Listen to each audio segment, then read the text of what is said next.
vamos a ver la auxiliar 4. El profe dijo que les había sugerido leer un paper que es sobre fax y cómo incorporarlos al sistema.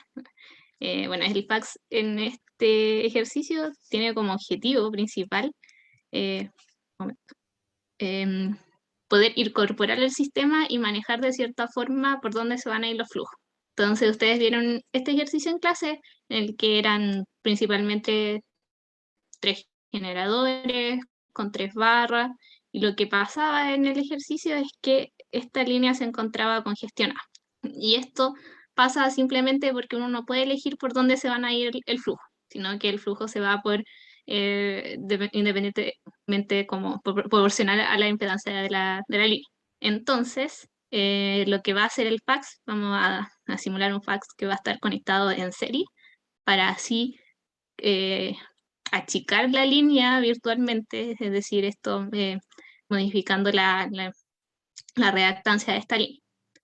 Entonces, este ejercicio lo vamos a partir primero, ya lo vieron en clase relativamente, pero es una demanda de 20 megawatts, las reactancias de las líneas son 0,1, y el nuevo dato es que las reactancias de los fax son 0,02. El límite de transmisión de las líneas no va a tener ni la línea 1 ni la línea 3, y solamente la línea 2.3, que es la línea 2, va a tener un límite.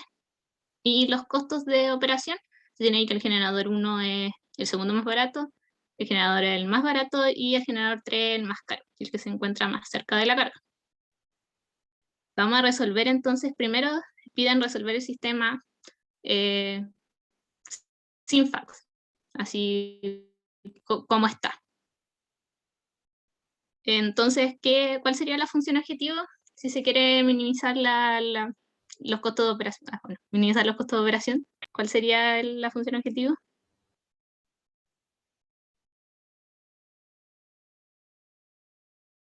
Minimizar los costos variables por la potencia que inyectan, ¿no?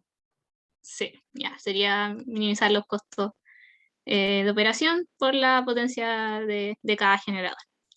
Y va a estar sujeto entonces a qué restricciones, qué tipo de restricciones tiene que tener el problema. Así como hablándola. ¿Qué restricciones son? Esto es como para Los repasar. máximos de generación.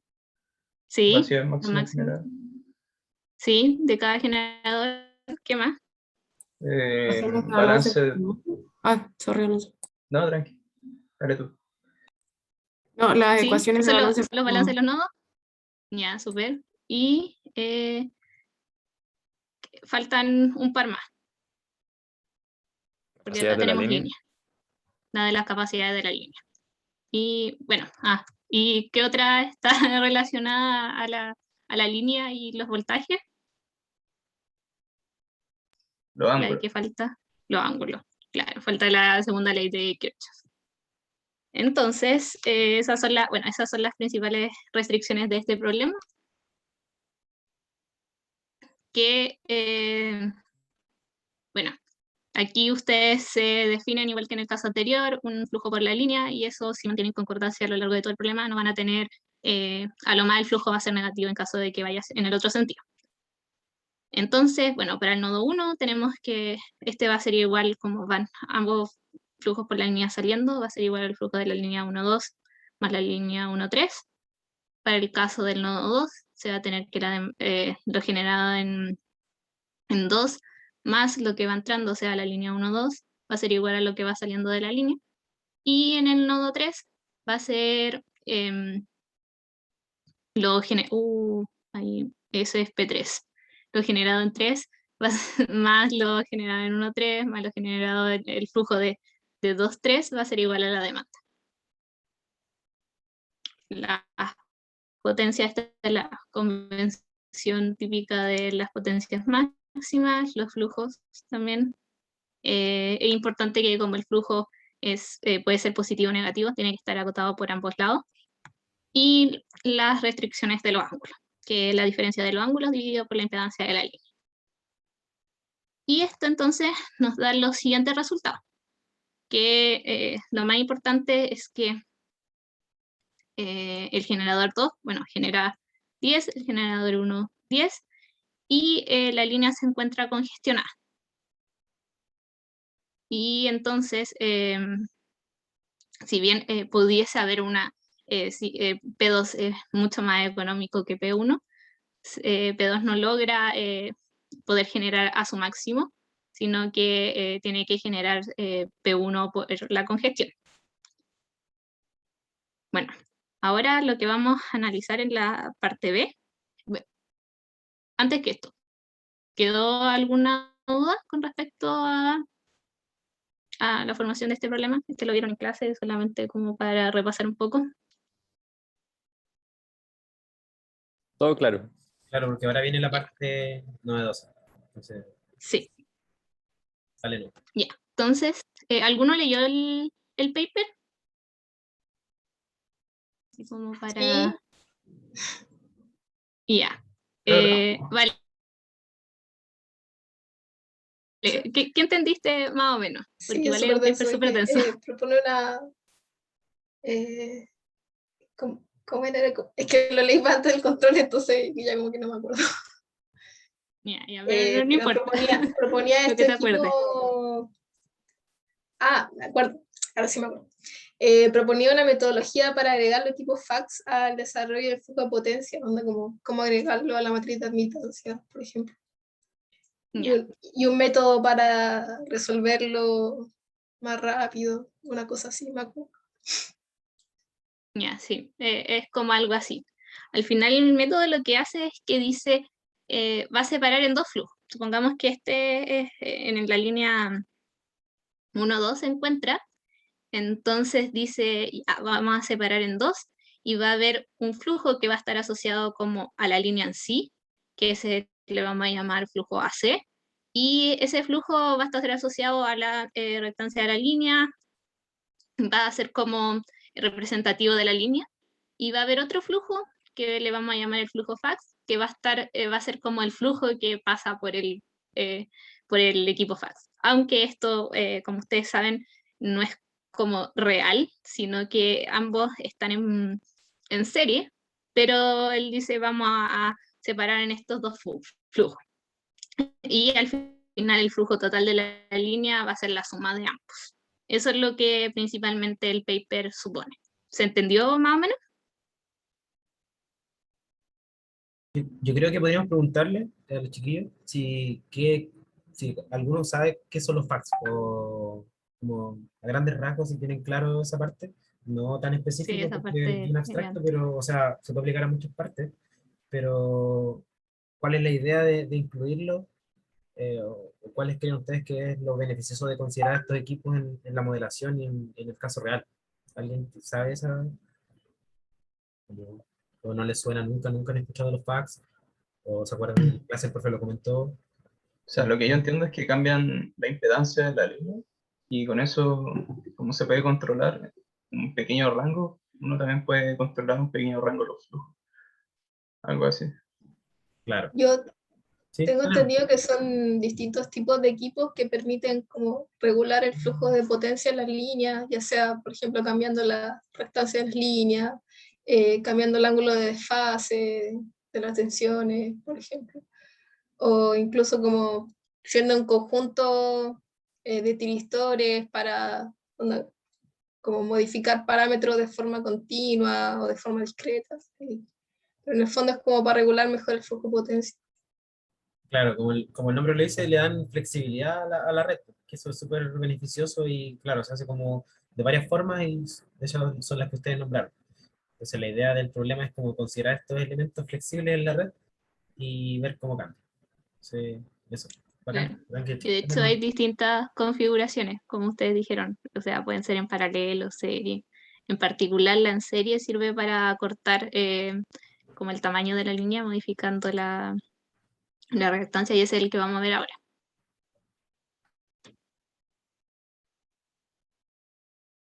Ya, súper. Entonces, ahora que me había faltado esa parte, que todos sabemos que son los fax, ¿se entendió lo que en el paper hacen? ¿Cómo modelan el fax?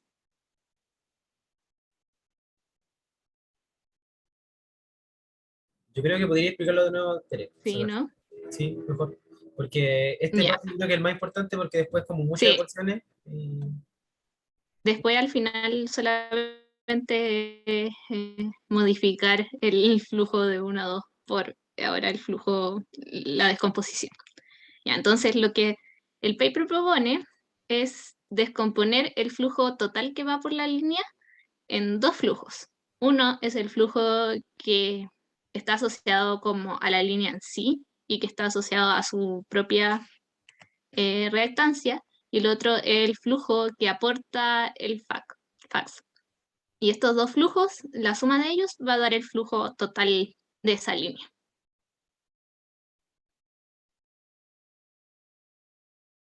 ¿Ahora sí se entendió? Si no, no, también igual me sirve. Sí, se entiende. Ya. Voy a asumir entonces que todo entendieron. Entonces, si ahora cambió con esta descomposición, ¿cómo sería, se verían modificadas las restricciones que antes ya habíamos formulado? Entonces ahora lo que vamos a pasar a hacer es empezar a modificar cada una de las restricciones incorporando el equipo. ¿Cómo se verían los balances de potencia modificados con este equipo?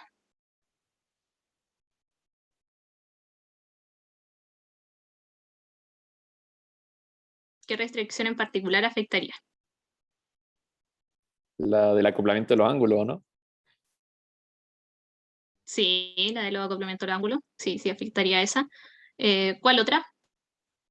Al final lo que tienen que pensar es que va a afectar toda restricción que tiene el flujo 1-2, porque ya no va a estar el flujo 1-2, sino que va a existir el flujo del fax y el flujo AC. Entonces, como dijo Gabriel, sí va a afectar la de los ángulos, y de hecho esa es la más compleja, pero también va a afectar estas otras, que son la de los balances, límites máximos de las líneas, etc.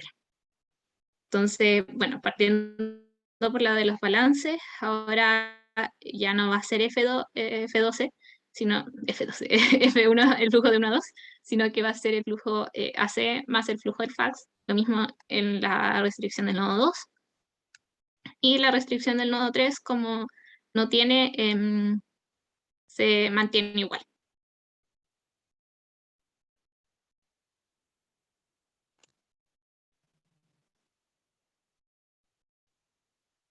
Con respecto a lo de los flujos, se hace sigue la misma lógica.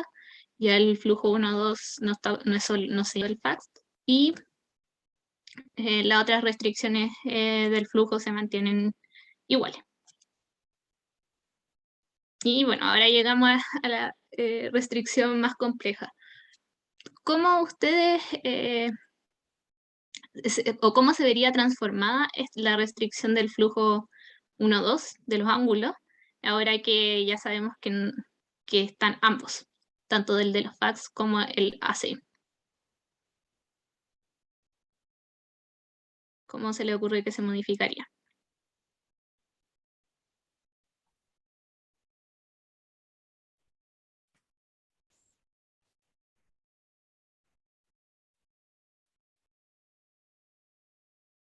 ¿A nadie se le ocurre? No. Bueno, lo que pasaría sería, primero, ¿está quedando más o menos claro lo que estamos haciendo? Sí, Sí. sí. Sí, ya. Entonces, esta restricción, ¿cómo la modificarían? Ahora ya no es solo, ahora el flujo de 1 a 2 está por ambos flujos, pero a la vez también no se considera solamente la reactancia de la línea, sino que el equipo fax tiene su propia reactancia, y esa es la que la suma de ambas, como están en serie, va a dar la reactancia total de la línea. Entonces, el flujo 1-2 ahora se va a ver modificado, siendo que el flujo 1-2 es igual al flujo 1-AC más el flujo 1-2 de los fax, y eso va a ser igual a la diferencia de los ángulos, pero en vez de estar solo dividido por la reactancia de la línea, va a estar dividido por la reactancia como equivalente total, ya sea equivalente, incluye la reactancia del equipo fax, que es este XC. Y las otras dos restricciones se mantienen iguales, ya que no, los ángulos, o sea, el flujo 2,3 no se ve modificado, ni el flujo 1,3 se ve modificado. Ahora, ¿este XC es un valor fijo o es un valor variable? Según lo que comentábamos al principio de que hacían los fax. ¿Valor variable? Claro, un valor variable. Lo que hace el fax es que puede cambiar entre un rango y así darle más flexibilidad al sistema. Y si ustedes se fijan, también los ángulos son una variable, que no están determinadas, este de acá, ni entonces, ¿qué pasa con esta restricción? Porque nosotros tenemos que ver un problema que sea lineal. ¿Qué pasa si se tienen como dos variables, una dividiendo la otra? ¿Sigue siendo lineal? No, deja de ser. Claro, este ya es un problema que no es lineal. Entonces, hay que transformar esta restricción a una restricción lineal, o sea, que permita como cumplir la misma función, pero que sea lineal. Considerando además que tenemos esta restricción de que el XC está acotado tanto por arriba como por un valor máximo como por un valor mínimo. Ya, entonces, bueno, acá tenemos la misma restricción y lo que sabemos sobre esta restricción es que podemos descomponer el flujo AC como que sea igual al caso como solo de la línea. Es decir, que como el flujo AC que es relacionado solamente con la reactancia de la línea, pues es equivalente a la diferencia de los ángulos dividido por su reactancia. Y que como no sabemos el valor del flujo del fax, este sería una incógnita, pero a la vez también podemos seguir igualando sabemos cuál va a ser la relación total, que es decir que la diferencia de los ángulos va a ser dividido por x de la línea más el x del fax. Entonces lo que tenemos que hacer con esta restricción es identificar cuál va a ser la contribución del equipo fax, en este caso. ¿Se entiende esta descomposición? ¿Y por qué queremos encontrar este Z?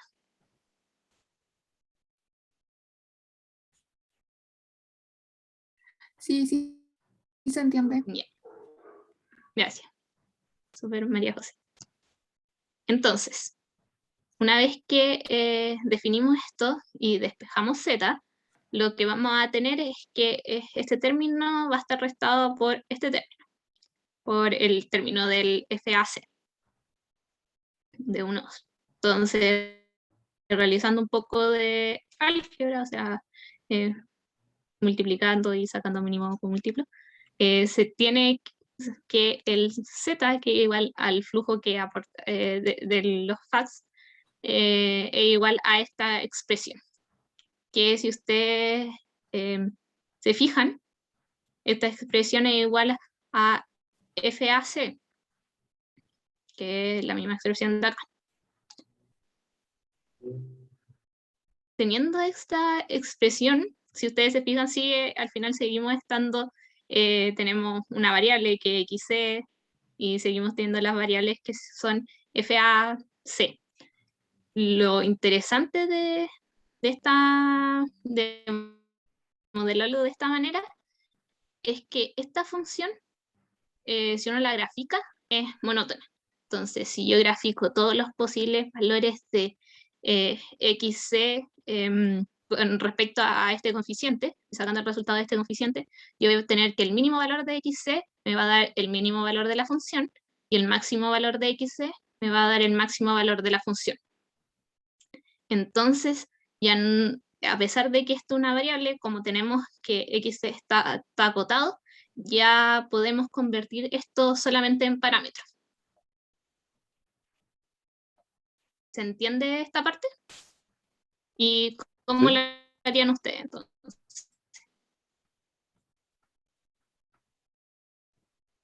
Ya, entonces sí se entiende. Bueno, entonces como esto está acotado por ambos lados, se pueden reescribir estas restricciones, dependiendo de si el flujo es positivo o negativo. En este caso, bueno, tenemos solamente valores positivos para mostrar el gráfico y que es una función monótona, pero ustedes pueden graficar X, C no necesariamente puede tomar valores positivos, también puede tomar valores negativos, y así actúa como una inductancia o como una especie de condensador. Entonces, acá vamos a tener, si ustedes, bueno, pueden acá, para verificar estas restricciones, tomar un valor tipo de XC y máximo y XC mínimo, y se van a dar cuenta de que si el flujo de AC es mayor que cero, la restricción que se debe cumplir es que está acotado superiormente por el valor mínimo y de XC en esta expresión, y si va a estar acotado también por el valor máximo inferiormente. En cambio, si el flujo AC menor que cero, va a ser al revés, va a estar acotado por el valor máximo de manera superior y va a estar acotado por el valor mínimo de manera inferior.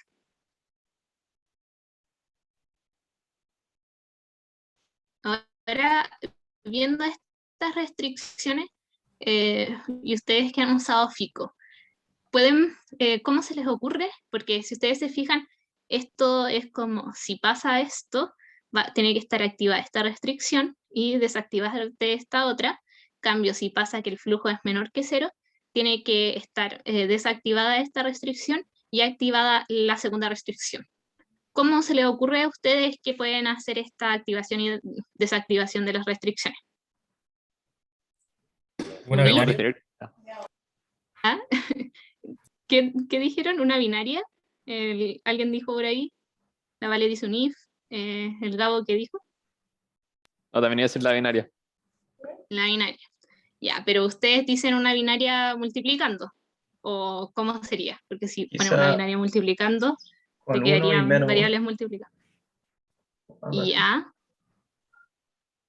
sí, de hecho está la noción con un 1 y un menos 1, pero ¿cómo tendría que ser? Quizás se le tiene que agregar algo más, porque no se podría agregar directo, A ver. pero si no te quedaría no lineal. Está bien ¿Como tipo Big M? ¿se ¿O acuerdan no? de? Sí, de tipo Big M. Ese tipo de restricción. Lo mismo que en line switching, que ustedes lo que hacen es agregar un Big M y así se desacoplan los ángulos en caso de que la restricción no esté activa, es como agregar nada porque queda agotado por infinito y por menos infinito. Y en caso que esté activa, se encuentra la restricción original. ¿Cómo se agrega el Big M? ¿Se acuerdan?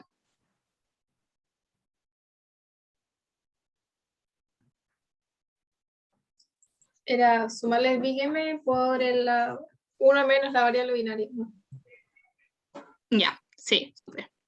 Entonces, bueno, ahí ustedes, dependiendo de cómo lo definan, lo que se va a hacer, bueno, en este caso, si el 1, si I es 1, significa que el flujo es positivo, y si I es 0, significa que el flujo es negativo. Entonces ahí ustedes, según la convención, pueden cambiar esta formulación, se puede intercambiar. Entonces lo que se hace es acostar superiormente, se le suma un m, que es un valor muy grande, por 1 menos I, que es la variable binaria, y por el otro lado se le resta un m por 1 menos I. Entonces, si ustedes se fijan, si es 1, en caso de que sea el flujo AC, esta expresión se va a 0, entonces solamente queda acotada por el valor original. Esta expresión se va a un valor muy grande y un valor muy pequeño. Además de esto, se tiene que agregar esta restricción de acá. Uy. ¿Para qué sirve esta restricción? ¿O para qué se le ocurre? ¿Por qué es necesaria?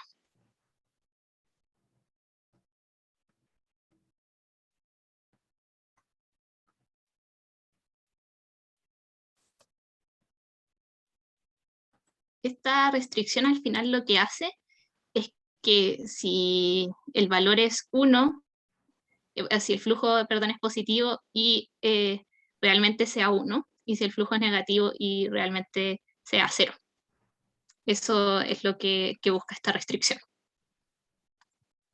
¿Quedó claro cómo se hace la formulación del Big M y por qué es necesario hacerla? Y no se puede llegar como y multiplicar por la variable. Sí, sí. Súper. Ya, súper. Entonces, bueno, acá ya les presento toda la formulación. Las restricciones modificadas son principalmente las que contienen el flujo 1,2 y la más como interesante de las restricciones es esta, que al ser una restricción no lineal es posible acotarla, ya que esta función de acá es monótona. Eso es lo más importante. ¿Se entendió completamente la formulación?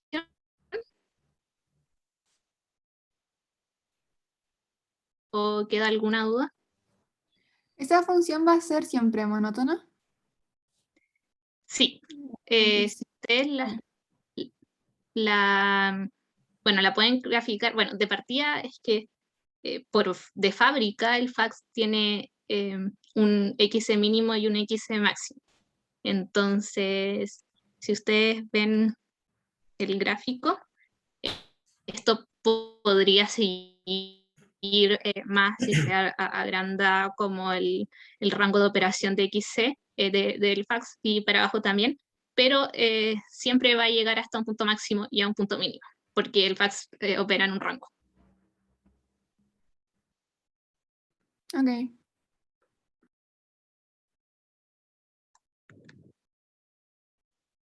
¿Alguna otra duda?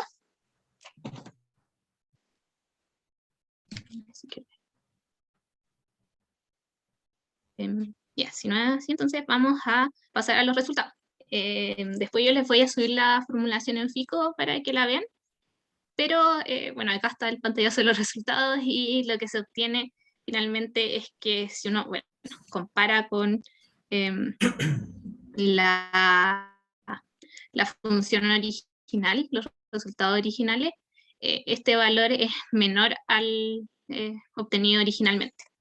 Y se observa que P2 genera 15, P3 genera 4.4 y el flujo se sigue, la línea se sigue saturando. ¿Hay algo de estos resultados que les pueda llamar la atención comparado con los resultados anteriores? Porque antes, ya no lo puse acá, pero si ustedes recuerdan, P1 generaba 10 y P2 generaba 10 y P3 no generaba nada. Y lo otro es que si ustedes ven los costos, estos costos son el C1 es el segundo más barato, C2 es el más barato y C3 es el más caro.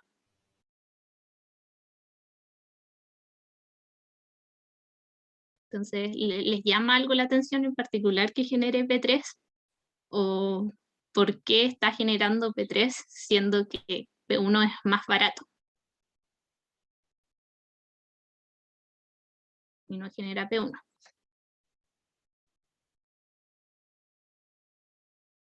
Claro, ahí es como contraintuitivo con respecto a la idea de la lista de méritos, ¿o no? Claro, es contraintuitivo, porque uno esperaría que generara, sí, el más barato, por supuesto, que es 6, pero de ahí uno esperaría que generara C1, que tiene un costo de 50, y no C3, que tiene un costo de 100. ¿Se le ocurre un poco por qué podría hacer esto? El problema no está mal, el resultado está bueno. Porque como que cambió la dirección del flujo la línea 1-2 también. Pero fíjate que la dirección sigue siendo, nosotros asumimos que era para allá y si bien es negativo, dijimos que tiene concordancia. Entonces no afecta eso en particular el signo del flujo.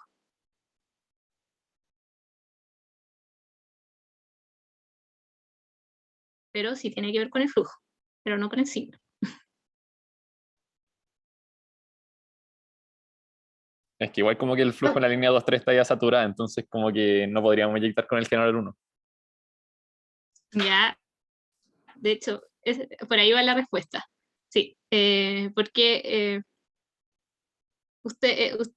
¿se acuerdan cuando calcularon el original como a mano? El generador 1 no solo su energía se va por la línea 3, sino que también cierta parte se va por la línea 1, 2 y 2, 3. Y en el caso del generador 2, lo mismo. Entonces, al disminuir la reactancia de la línea, no solo se está produciendo que se pueda ir más flujo del generador 2 por esta línea, sino que también se va más flujo del generador 1 por esta línea. Entonces, en este punto, lo que pasa es que como la línea está saturada, lo más conveniente es que el generador 2 genere lo máximo hasta saturar la línea y el resto lo genere el generador 3. ¿Se entendió por qué pasa?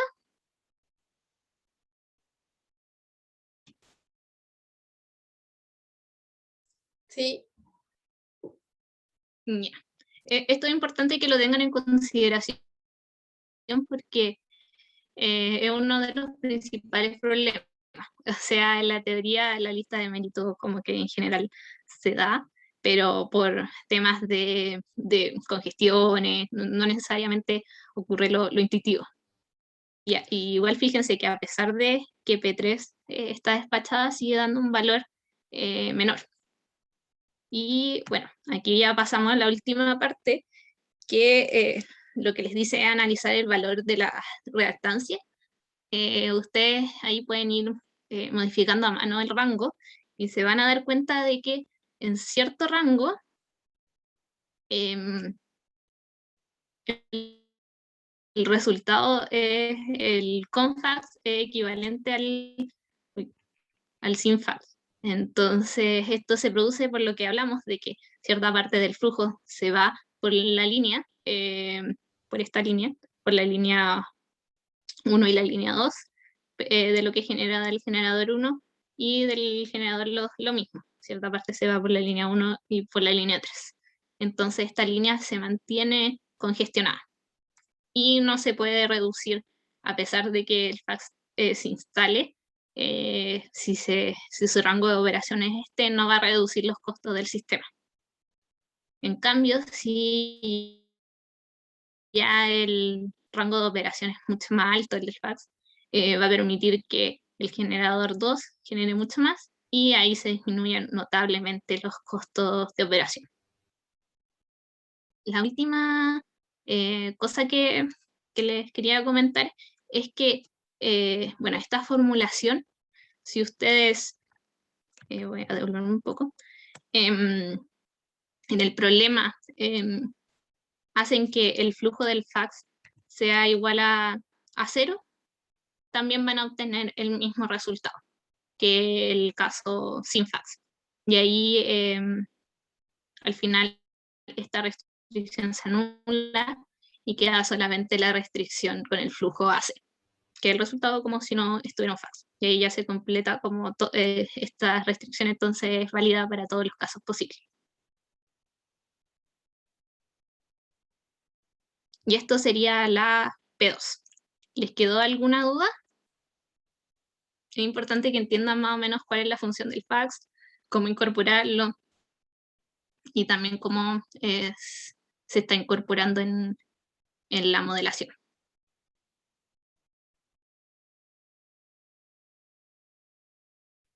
A mí me quedó clarito. Sí, a mí igual. Ya, súper. Entonces, con eso ya pasaríamos a la pregunta 2. ¿Les parece tener un break? Y volvemos. Dylan, ¿cuánto tiempo Sí, más o sí. menos? Unos 5 ¿Unos minutos. 5 minutos? Sí. Sí, para que se despejen un poco y ahí cambiar un poco de switch. Volvemos a las Ya, 3. dale. Nos vemos en 5 minutos entonces. Cualquier duda me la hacen llegar en todo caso.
Hemos vuelto. Hemos vuelto, chiquillos.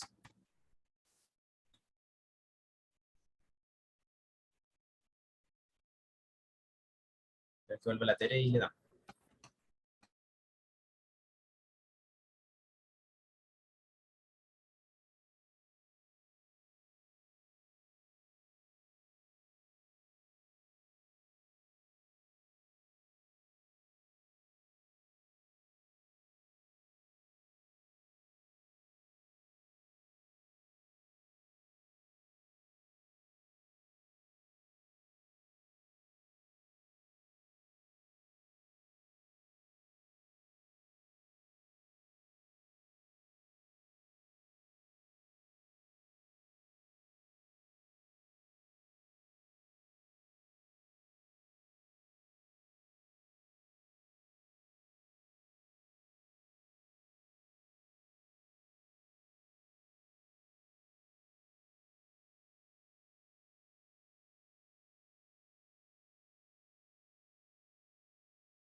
Ahora sí.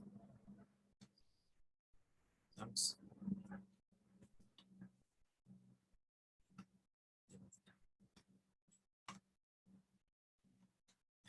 Tere, creo que tienes que compartir la pantalla. ¿Puedes compartir la pantalla, por favor?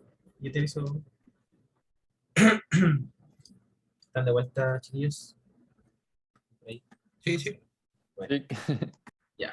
Ya, No. comparto yo y tú me Sí. vas diciendo. Bueno, la pregunta 2 es bastante larga, así que probablemente no alcanzamos a terminar, pero vamos a subirlo todo ordenadito y bonito. Y se trata del problema de coordinación hidrotérmica que vieron con el profe, me parece que la última clase. Bueno, he visto hartas clases de coordinación hidrotérmica, porque este es un problema bien complejo y bien estudiado en la literatura y que es súper importante para toda la operación de los sistemas eléctricos, porque básicamente resolver el problema del valor del agua, ¿cierto? Eso ya le han dado harto valor, mucho, bien preguntable ese tipo de cosas. Y la gracia que plantea el problema es utilizar optimización matemática para intentar decidir, sin saber lo que va a pasar, obviamente, si ocupo o no el agua que tengo en el embalse, ¿cierto? Ese es como el problema, la descripción del problema. Entonces, claro, en términos simples, como tengo un embalse, recibo afluentes, y el operador no sabe qué hacer, ¿cierto? O en teoría no sabe, pero puede hacer muchas cosas, entonces puede decidir eh, usar el agua y por lo tanto tener una operación más barata, pero puede usar agua y tener un año seco y no va a tener agua para el futuro, o acumularlo, no generar y después que se le llene el embalse y va a perder esa agua, ese remanente de agua. Entonces es una decisión compleja que genera incertidumbre porque no sabemos si va a llover o no. Entonces la gracia está en resolver eso, tratando de minimizar el riesgo de perder plata al final que se traduce en o malgastar el agua o usarla de forma ineficiente. Entonces este tipo de problemas, como les dije, es bien comentado, bien abordado en la literatura. Este desafío de problemas de gran tamaño, sobre todo porque en general en los sistemas eléctricos no tenemos solo un embalse grande, sino que hay muchos embalses y muchos de ellos interconectados con afluentes que llegan a distintos embalses, entonces como pueden entender es un problema bastante complejo y que por tanto también requiere de harto esfuerzo computacional para resolverlo. ¿Sí? Sobre todo cuando se considera la incertidumbre que hay. Entonces, como pueden ver, es un problema que se hace muy difícil de tratar. Entonces, para eso, lo que se ocupa para poder resolver estos problemas grandes, se ocupan lo que se llama los métodos de descomposición. En particular, ustedes vieron en clase los métodos que salen ahí, que son el método de programación dinámica y los métodos de programación dinámica dual. ¿Alguien se acuerda cuál eran cuál? ¿O para qué lo usábamos cada uno de ellos? Si me puede comentar. Igual lo vamos a revisar en detalle esta parte. Vamos a tratar de hacer un resumen de la forma más más teórica y cómo se aplica esto. Pero si se acuerdan, o alguien quiere comentar en qué consiste, por ejemplo, la programación dinámica y cuál es la diferencia con la programación dual, como para saber si acaso se acuerdan, entonces lo deberían tener fresquito porque creo que es la última clase que revisaron. ¿Por qué se ocupa una? ¿O qué características tiene? ¿Alguien se acuerda de la programación dinámica? Mejor dicho, partamos por esa. ¿Cuál era la gracia de la programación dinámica? ¿Por qué lo usaban? Si no me equivoco, era como para, en vez de resolver como el problema con puros tiempos acoplados, era como desacoplarlo por soluciones. Claro, sí, exactamente. La ventaja nace de que muchas veces es conveniente resolver no un problema grande, sino resolver muchos problemas chiquititos. Y base a eso nace la programación dinámica, que podemos ver, o sea, vamos a ver que igual tiene sus limitaciones, pero ese es como su objetivo inicial, tratar de descomponer este problema más grande en problemas más chiquititos de resolver. Dale, avanza, Tere, por favor. Entonces, eh, lo que tenemos para la programación dinámica, y para bueno, este problema matemático que se puede resolver por programación dinámica, que es un algoritmo para resolver este tipo de problemas.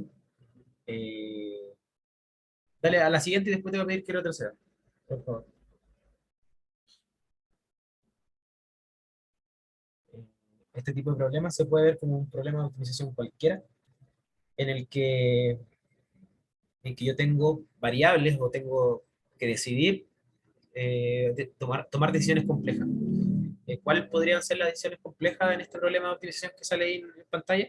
Tengo que minimizar los costos de C1 por X1 más C2X2 más C3X3. ¿Cuál sería la, la decisión importante que debo tomar? ¿O todas son importantes, igualmente importantes? ¿Alguien se acuerda?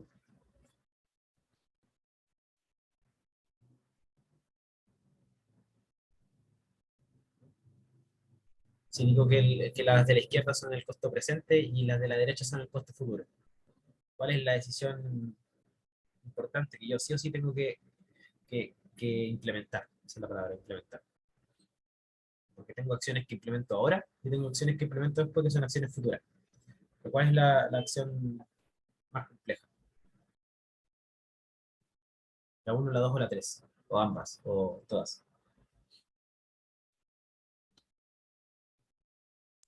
La uno, ¿no? Sí, exacto. ¿Por qué? Porque es la decisión del presente. Entonces tengo que decir ahora qué hacer.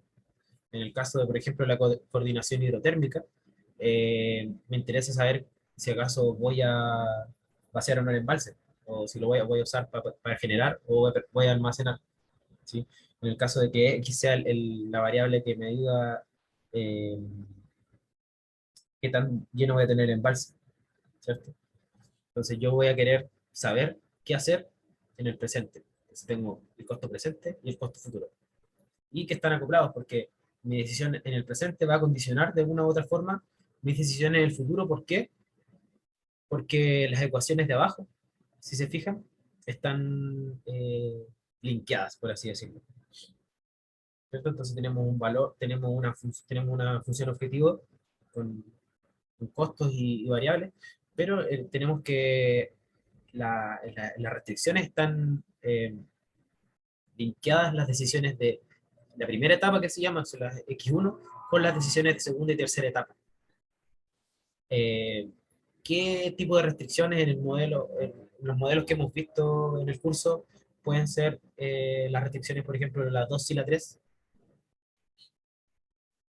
Decisiones en que yo tengo acople entre las decisiones, o estados, mejor dicho, entre un estado T y un estado T-1 o T-1.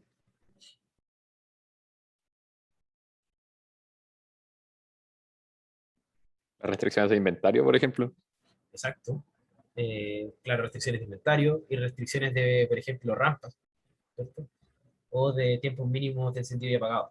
Son restricciones de acople temporal que entonces complejizan el problema porque tienen problemas, o sea, tienen variables que se linkean entre sí. Eso no es muy, para el problema es necesario, pero para el optimizador o para resolver este problema de forma más sencilla, lo complejiza. ¿sí? Entonces tenemos las restricciones complejas que acoplan, las variables, ¿sí? Entonces estas X1, X2, X3 están acopladas, están linkeadas. Entonces por eso nace la programación dinámica que nos permite resolver estos problemas de forma más chiquitita, o sea, resolver no el problema entero, el problema determinístico que aquí se ocupa, o un problema monolítico que también se le llama, sino que lo hace es dividir, haciendo el dicho que se llama dividir para conquistar, que es resolver problemas más chicos para poder resolver después problemas más grandes. Eh, con respecto a la programación dinámica en general, este es un método igual antiguo, este algoritmo de la década del 57 parece, y se utiliza en varios campos, no solamente en el eléctrico, se ocupa en economía, en ingeniería en general, y también tiene su componente en el campo de nosotros, en la planificación de recursos hidráulicos. Como dije, tiene la gracia de componer problemas más chicos para lograr resolver un problema más grande. Sin embargo, no todo es maravilloso y tiene un problemita. ¿Alguna se acuerda qué problema puede tener este tipo de algoritmo? Que no lo hace tan llamativo. Igual lo vamos a ver más adelante, pero para ver si acaso se acuerdan.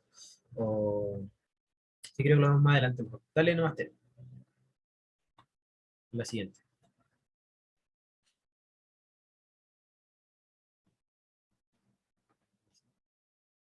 La anterior.